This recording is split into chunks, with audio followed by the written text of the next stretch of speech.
শুরু হতেই দিকে দিকে আক্রান্ত বিজেপির বুথ এজেন্টরা। এবার বর্ধমানের যে খবর আপনাদেরকে দেব, বর্ধমানে বিজেপির বিএলএ কে মারধরের অভিযোগ। বিজেপির বিএলএ কে মারধরের হুমকিরও অভিযোগ উঠছে। বিএলএ কে বাঁচাতে গেলে আক্রান্ত হন বিজেপি কর্মী বাপি রায়ও। দিকে দিকে তৃণমূলের কর্মী সমর্থকদের গুন্ডামি চলছে। বর্ধমানে বিজেপি বিএলএ কে মারধর। ঠিক কি অভিযোগ করছেন বাপি রায়, একবার শুনে নিন।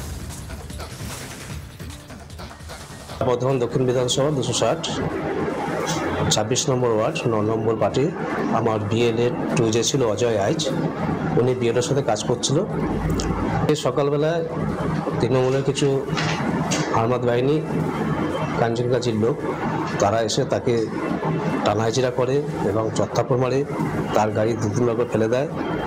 আমি আটকাতে যাওয়ার পরে আমাকেও মারধর করে, ফেলে মেরেছে, আমাকে বুকে মেরেছে, গালে মেরেছে, লাথি মেরেছে এবং আমার বাড়িতে ভাঙচুর করতেও গিয়েছিল। বর্ধমানে 26 নম্বর ওয়ার্ডে 9 নম্বর বুথে বিজেপি বিএলএ কে মারধর। আর এই ঘটনা ঘিরে স্থানীয় তৃণমূল নেতৃত্ব এবং বিজেপি নেতৃত্ব ঠিক কি জানাচ্ছে, একবার তাদের প্রতিক্রিয়া শুনে নেব।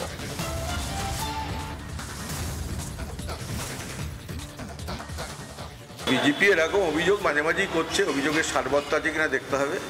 আমরা আমাদের দলের পক্ষ থেকে আমাদের দলের সর্বস্তরে মুখ্যমন্ত্রীর যে নির্দেশ, সেই নির্দেশ পৌঁছে দিয়েছি। বৈধ সমস্ত ভোটারের নাম যাতে নথিভুক্ত হয় সেদিকে নজর রাখতে হবে, কাউকে কোনো বাধা দেওয়া যাবে না।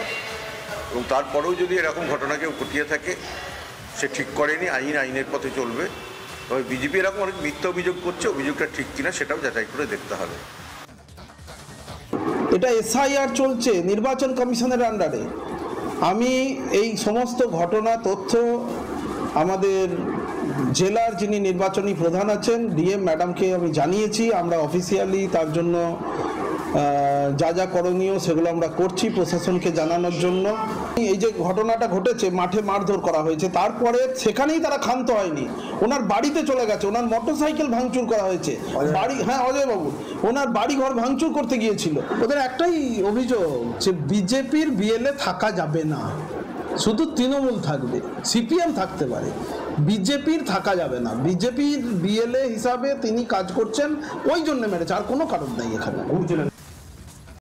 নানা ধরনের কন্টেন্ট দেখার জন্য লাইক করুন, শেয়ার করুন আমাদের ফেসবুক পেজ, সাবস্ক্রাইব করুন আমাদের ইউটিউব চ্যানেল। পাশাপাশি অন্যান্য ব্রেকিং নিউজের জন্য অবশ্যই চোখ রাখুন রিপাবলিক বাংলায়।